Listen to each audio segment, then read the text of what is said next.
Life's busy, but your love for fresh, pesticide-free, homegrown cannabis shouldn't have to wait. Meet Anabato, your personal cannabis growing robot that makes growing at home effortless. With AI-enabled watering, feeding, growth tracking, and a sleek app, it's never been easier to go green.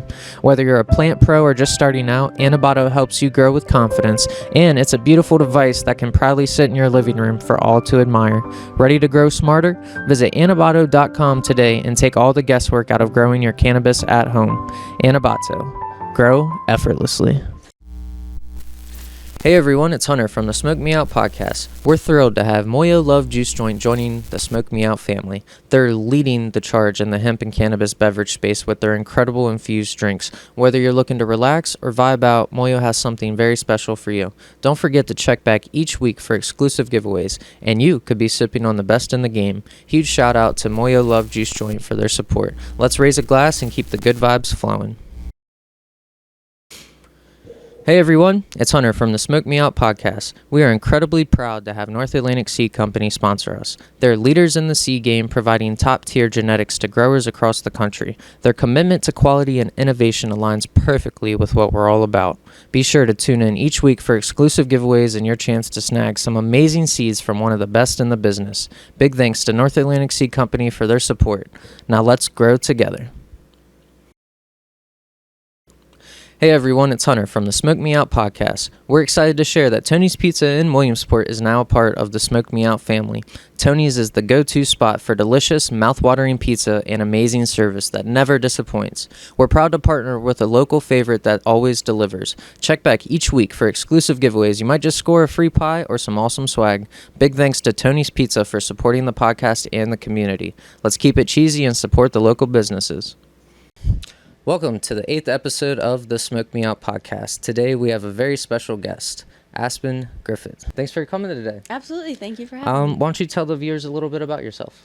I'm 19 years old. I'm a boxer, and I'm also a writer. A writer, nice. When did you first get into writing? I started writing about 2 years ago. 2 years ago? Nice. Mm-hmm. That's kind of a late start compared to what you see for some writers. You know, what made you just want to jump into that? It's kind of, you're young, but later in your life. Yeah. One of my really good friends had passed away through suicide I'm sorry to hear that. 2 years ago, and it was just kind of my way of working through my grief and healing through everything that he went through. Oh, wow, that's beautiful. Yeah. Do you have any favorite authors? Tough question. Not really, honestly, because Yeah. I write more poetry, and I never Okay. really read much of poetry before. It was what I was good at, how I could express myself, so Sure. that's how I did it.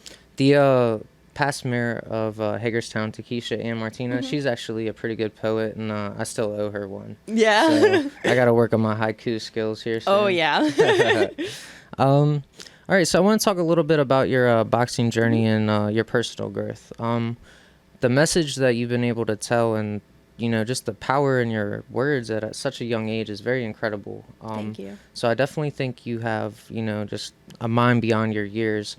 I want to know kind of like, when did you first realize, you know, I can take some of my personal struggles and I can talk about them and be open and really have a chance to help someone?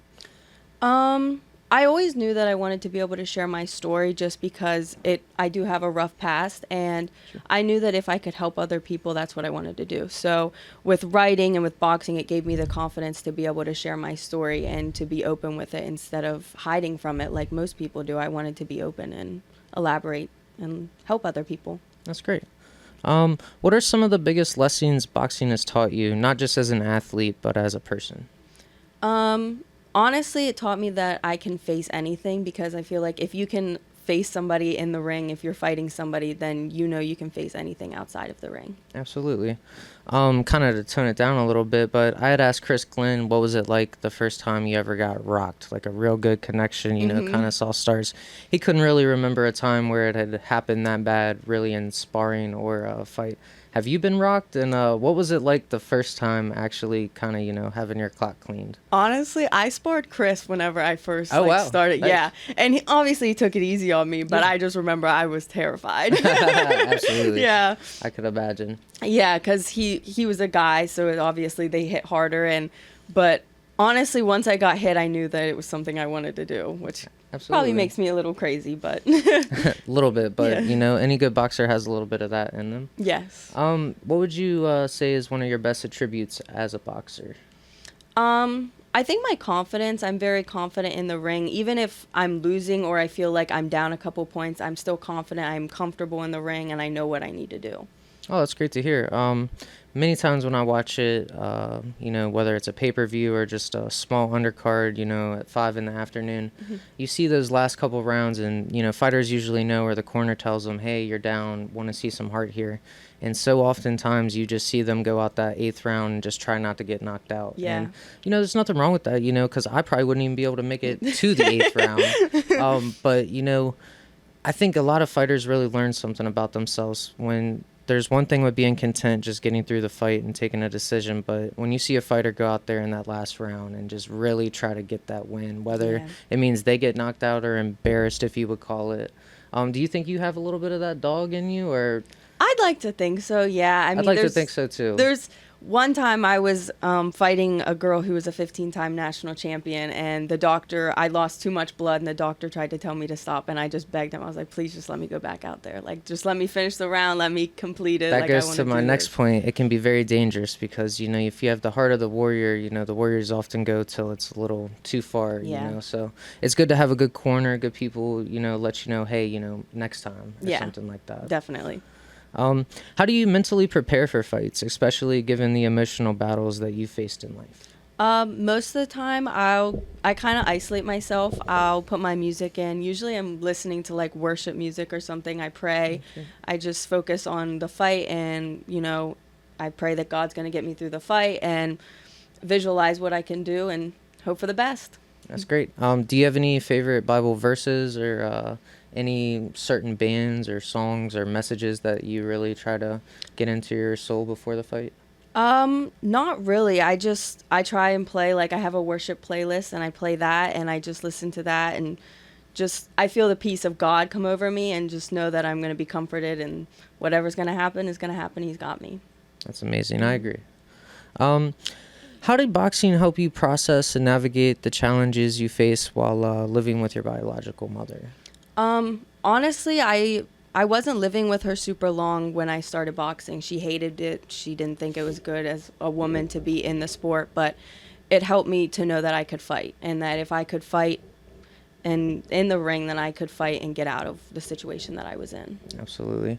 Me and my biological mother, we've kind of made amends now, and we're in a best place that we've ever been, but when I was younger, she kept me out of organized sports just because she didn't have the time, she said, or, the will to take me to some of these things. So I really resented her for a long time for that. But, it is really taxing on a parent to commit to taking your child to all of these sports. You're really giving up another part of your life, which most parents would do, 10 times over again. But it's a real special thing to be able to see, parents that support your choices, through the good, through the bad. I'm sure it can't be easy to see your son or your daughter, kind of bruised, bloodied, even a little kind of underdetermined. I've been couple sparring sessions, and every time I've got my ass cooked, it's like, I don't know if I want to get back in there, but it's a good thing to have good people in your corner. Definitely. So what boxing gym do you fight of now? Well, I have my own boxing gym, and it's called the Phoenix Boxing to go along, because my name is the Phoenix. So that's great. That's what it's revolved around. Where did that name come from? The Phoenix is known as something that dies and rises from its own ashes, and I believe that the person who I was had died so that I could become who I am today. I'd like to get into your writing and how boxing and writing has been able to help you cope with some trauma that you might have gone through. Writing 2 books about your experience is powerful. What inspired you to start writing about your mental health journey? Like I said before, it was something that I always wanted to talk about, and I wanted to be able to help other people, because when I was younger, I didn't have anybody to look at or to see that was going through the same thing, because growing up, I believed that getting abused was just something that happened to everybody. So writing about my story and allowing other people to know that, like, it's not normal and that they can get through it too, it motivated me, and I wanted to just help more people. Well, it's very brave, and, Only God knows the number of people that you've helped, but Yeah. I'm sure it's going to be through the roof. Thank you. Um, were there any moments during writing where you found unexpected healing or clarity? Yeah, writing my first book, it helped healing a lot, especially around my friend's death, because I was able to finally express myself, and I always struggled with it, especially with growing up the way that I did. So writing and being able to finally break the barrier down of being able to express myself and to be confident enough to share it with other people just helped heal me a lot and allowed me to write my second book. Oh, that's awesome. How does writing compare to boxing in terms of helping you process emotions and experiences? Like, obviously, I'm sure each one has their own special things that help you cope, but is there any kind of middle ground there where you get some of the same benefits, but from different ways of? Yeah, boxing has definitely helped me get mentally stronger, and I think the same with writing. It helps me with getting mentally stronger and being able to like work through my problems. You know, when you're hitting a bag, you're working through your anger and your aggression, and when you're writing things, you're working through like your sadness and that kind of stuff. So, yeah. That's really well put. I would have never thought about it that way. That makes sense.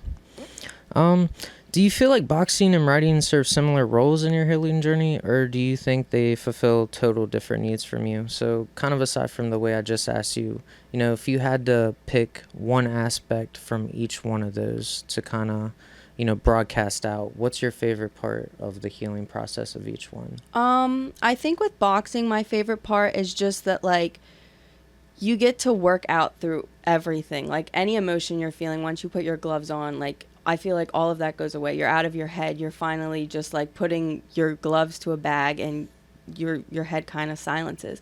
Where with writing, it's like you can express yourself because boxing you can't. You're expressing yourself through writing and through your emotions, and I think that's just different than like working through your emotions where you're dealing with your emotions when you're writing. Absolutely. Can you tell us a little bit about when you were on the news to discuss your new book? Yeah. It was about a year ago, and I had been on to discuss my first book as well. And I wanted to go on again for my second book just because it allowed me to get more viewers and for more people to see. Because my second book meant a lot more to me because I wrote about different types of trauma. Not only the trauma that I went through, but like trauma that I knew my friends went through or my parents went through. And something like I wanted to help people pass what I've just been through and allow it to open up to more people. Oh, that's really well put. Winner of the 2024 International Cannabis Awards for Best Online Seed Shop and offering more than 2,500 strains from over 50 of the industry's best breeders, North Atlantic Seed Company is your one-stop shop for quality genetics. From U.S. elites like Ethos, In-House, Compound, Soulfire, and Humboldt Seed Company to international greats like Barney's Farm, Dutch Passion, Mephisto, Greenhouse, and Fast Buds, North Atlantic Seed carries a thoughtfully curated menu of photoperiod and auto-flowering genetics designed to accommodate every budget. North Atlantic Seed Company is a woman-owned and family and friend-run passion project whose vision since inception has been to take care of their customers and promote collaboration and kindness in the cannabis community as a whole. That means unparalleled customer service that is responsive, considerate, and professional. It means the fastest shipping in the U.S. and loads of quality freebies with every order. And above all, it means an integrity that is unrivaled.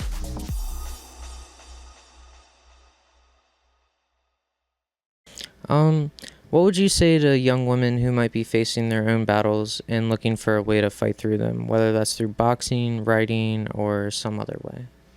Honestly, I just say you need to put your faith in God and just trust Him and hope that whatever's going to happen, He's got a plan. And that's the way I always think about it, no matter what I'm going through, that God's got a plan and that He's going to help everybody through it. Absolutely. He works in mysterious ways. Yes, He does. And He will do it. Yep. You've overcome so much. How do you stay grounded and focused as you work towards your professional boxing goals? I think, honestly, my past helps me stay motivated because it reminds me of how many doubters I had and how many people told me that I could never do it, and they tried to beat me into the ground. So now I'm able to rise above it and show them that I'm capable of more than what they told me I wasn't. Absolutely. That's great. What advice would you give to someone struggling to find their own voice, whether it's in sports, writing, or life in general? You have to do just a lot of you have to find yourself. You have to, spend time with yourself, and don't worry about what everyone else is doing. Don't worry about the parties or what your friends are doing, or boyfriends or girlfriends. Don't worry about any of that. You have to focus on yourself and learn that whatever is best for you, that's what you have to do. Absolutely. So a lot of athletes often profound their love for God, and always it's a very big part of their identity as an athlete. When you were growing up, did that part of the athlete culture, like where you seen your favorite sports stars, where you're like, oh, they're really in touch and open about their love for God, was that always something that appealed to you, or is that something that you learned to apply later in life? It was definitely something I learned to apply later in life, because when I was younger and going through everything, I kind of resented God, and I had trouble trying to find my faith with him. Yeah. But once I got into boxing and writing, like, I just realized how much God really changed my life and how he got me out of every situation that I was put through. And I'm thankful for that. And I think everybody should know that God's what got me here, not anything else. If you could go back and talk to your younger self, the girl who first put on the gloves at 13, what would you say to her? I would tell her that it's going to be a long, hard road, because she's going to go through way more than she deserves to go through, but it's going to all be worth it. It'll be worth it. If you could pinpoint where you would be, say this time in 5 years, if you were going to be on some boxing stage, what would that look like? Where would you like to be? Any type of certain organizations? Would you be hoping to be, in title contention around that time? Well, hopefully I can be a world champion in Las Vegas somewhere. I don't know anywhere where, I don't know like certain organizations that I'd like to be with, but I just like to showcase my skills and allow everyone to see what I'm capable of doing. Absolutely. The one that lets you be able to blossom into what you can really be. Absolutely. There you go. So what would success look like for you in not just in the ring, but in life, on a perfect day? And then in relation to that, on a not so perfect day, how do you remind yourself and stay strong to get towards those perfect strides? Honestly, I think that perfection and happiness to me is just to be happy with where you are in life. We're always going to have trials and tribulations and things that are difficult, but as long as I'm happy and I'm healthy, I have a good family and friends and good supporters, that's what keeps me going. That's what shows me that I'm capable of doing anything, and that if I have their support, then I can get through it. Oh, that's great. Have you ever done any other sports besides boxing? Not that I was good at. Not that you were good at. Yeah. I did dance and softball and soccer, but that was all when I was younger. And once I found boxing, everything else disappeared. Out of those sports you just named, which one would you say you were the best at? None of them. None of them. Well, that's the one I'll challenge you at, because it can't be boxing. I know you kicked my ass. What weight class do you fight at? 132. 132. And what? There's one boxer that I did some research on. Like, who's the biggest female boxer in the upper weight class right now? Alicia Baumgardner. And it goes to 145 or something, if I'm not mistaken. I believe so. Yes. Yeah. So I seen the other day online that whoever the 135 or the next weight class down, they were supposed to be getting into a super fight. And I guess the big question I would have, how much do you think weight really comes into play when you're talking about the two best in the world at that specific thing? We're talking 10 pounds, 15 pounds. The experts, of course, will say it means everything, but to the heart of a warrior or someone who just has no quit, many times they'll accept that fight and they'll bite off a little bit more than they can chew. Yeah.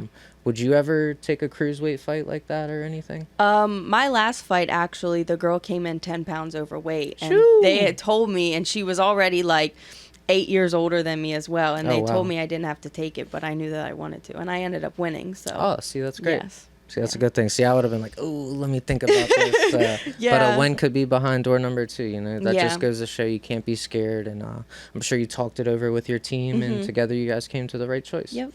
That's really cool to see. How were you as a student? Like, were you straight A's, straight B's, a little bit up and down? Going through the things that you went through, I'm sure it was hard to really focus on school and your athletic aspirations.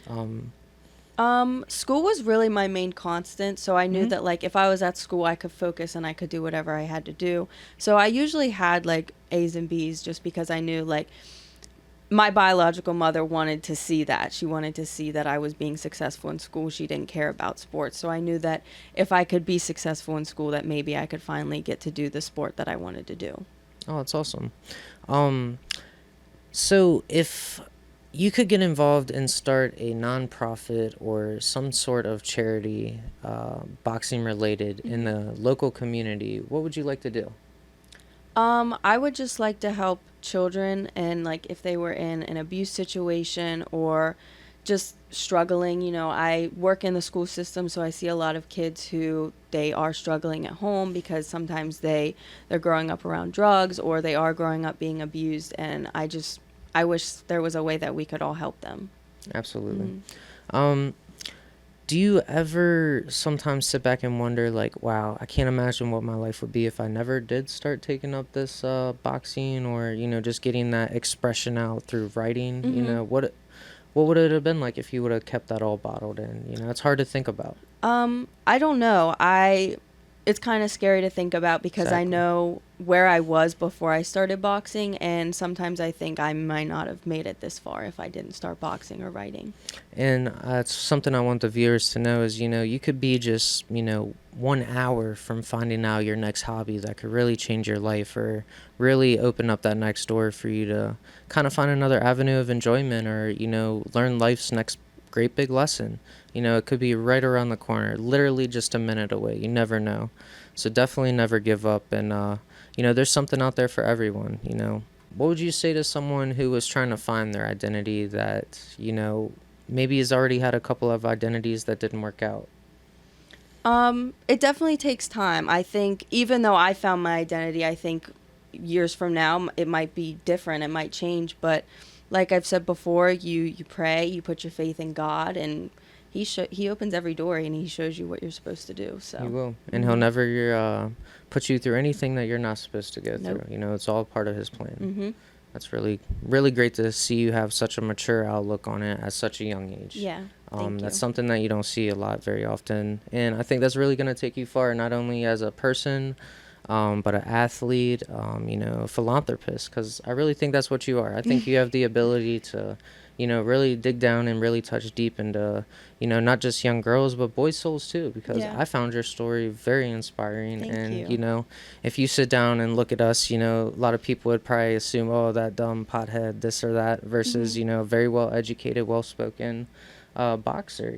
So it's two completely different ends of the spectrum, kind of like with me and the mayor, but there's middle grounds that everybody should be able to make, no argument about. Yeah, Everybody absolutely. deserves a chance at happiness. Everybody deserves a chance to find themselves in their own community. Yeah, definitely. So where are you from originally, if you don't mind me asking? Were you born in this I area? grew up in Greencastle, In Pennsylvania. Greencastle, nice. Yes. Did you go to school out there when you were younger? Yes, I did up until my high school year, and then I transferred to Hagerstown. Hagerstown, Hmm. nice. I went to the same school from, the time I was in kindergarten the whole Hmm. way up to middle school. And I'm grateful for it a little bit, but in some ways, I wish I would have got to kind of move around and meet different friend groups. Yeah. I think there's things to gain from both ways. Hmm. But I'm sure there wasn't many people boxing in Greencastle around your No. age group.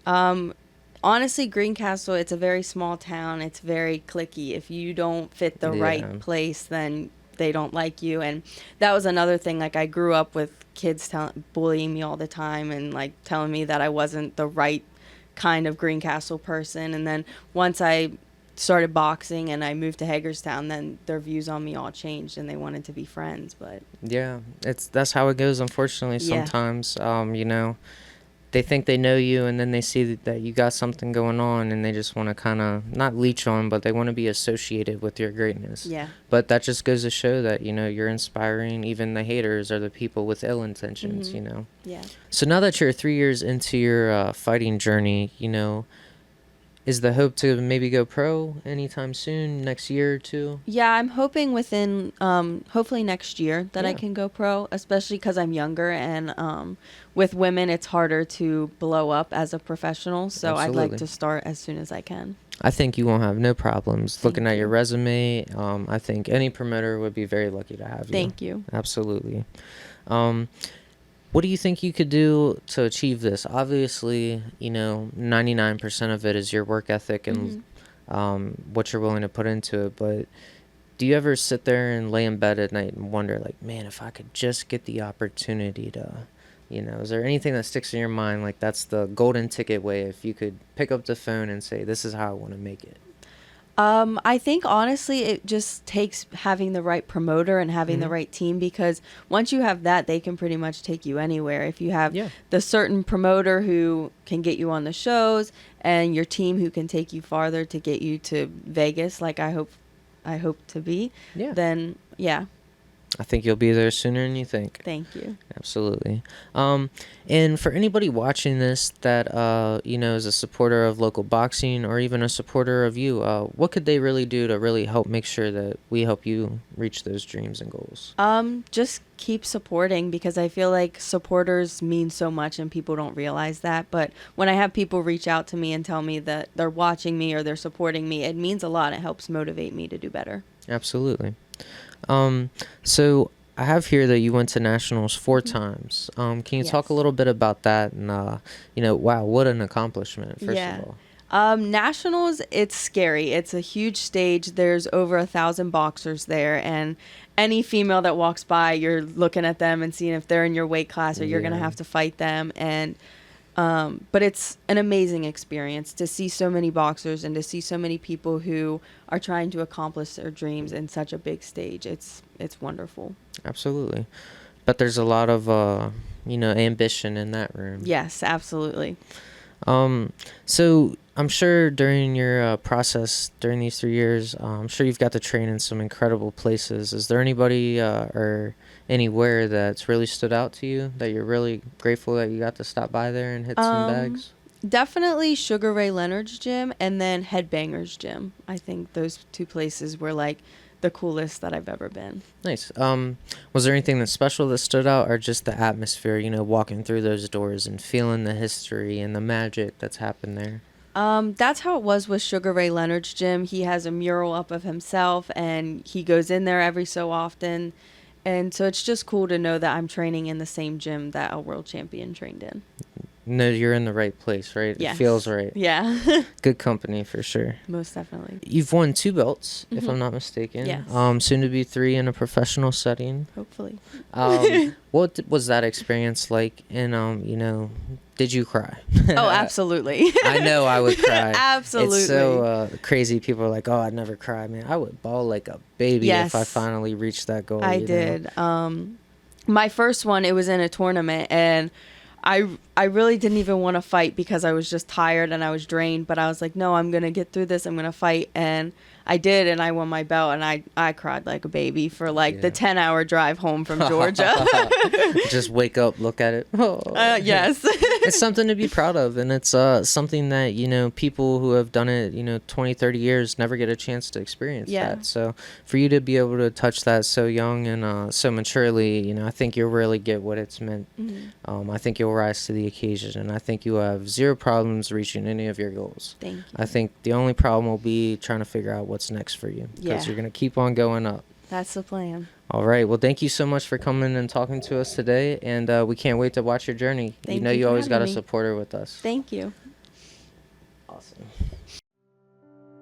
Life's busy, but your love for fresh, pesticide-free, homegrown cannabis shouldn't have to wait. Meet Anabato, your personal cannabis growing robot that makes growing at home effortless. With AI-enabled watering, feeding, growth tracking, and a sleek app, it's never been easier to go green. Whether you're a plant pro or just starting out, Anabato helps you grow with confidence, and it's a beautiful device that can proudly sit in your living room for all to admire. Ready to grow smarter? Visit Anabato.com today and take all the guesswork out of growing your cannabis at home. Anabato. Grow effortlessly. Hey everyone, it's Hunter from the Smoke Me Out podcast. We're thrilled to have Moyo Love Juice Joint joining the Smoke Me Out family. They're leading the charge in the hemp and cannabis beverage space with their incredible infused drinks. Whether you're looking to relax or vibe out, Moyo has something very special for you. Don't forget to check back each week for exclusive giveaways, and you could be sipping on the best in the game. Huge shout out to Moyo Love Juice Joint for their support. Let's raise a glass and keep the good vibes flowing.